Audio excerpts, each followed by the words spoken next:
రతన్గఢ్ ప్రాంతంలోని భానుడా గ్రామ సమీపంలో ఈ ఘటన చోటు చేసుకుంది. భారత వైమానిక దళానికి చెందిన జాగ్వార్ యుద్ధ విమానం కూలిపోయినట్లు రక్షణ శాఖ వర్గాలను ఉటంకిస్తూ జాతీయ మీడియా పేర్కొంది. ఈ ఘటనలో పైలట్ ప్రాణాలు కోల్పోయినట్లు సమాచారం. ఇద్దరు వైమానిక సిబ్బంది గాయపడినట్లుగా తెలిసిందే. ప్రమాదానికి గల కారణాలు ఇంకా తెలియాల్సి ఉంది. సమాచారం అందుకున్న అధికారులు హుటాహుటిన ఘటనా స్థలానికి బయలుదేరి వెళ్లారు. ప్రమాద సమయంలో పెద్ద శబ్దం వచ్చినట్లు స్థానికులు తెలిపారు. ఫైటర్ జెట్ పొలాల్లో కూలిందని, భారీగా మంటలు పొగ ఎగసిపడినట్లుగా చెప్పారు. రతన్గఢ్ సమీపంలో భానుడా గ్రామంలో ఐఏఎఫ్ యుద్ధ విమానం అకస్మాత్తుగా వ్యవసాయ క్షేత్రంలో పెద్ద శబ్దంతో కుప్పకూలింది. ప్రమాదం ధాటికి పొలంలో విమాన శకలాలు చెల్లా చెదురుగా పడిపోయాయి. భారీ పేలుడు కారణంగా మంటల్లో చిక్కుకొని దాదాపు కాలిపోయింది.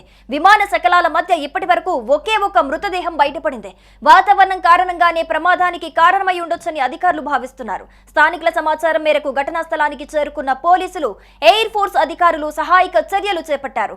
ఈ ప్రమాదానికి సంబంధించి మరింత సమాచారం ఇంకా తెలియాల్సి ఉంది.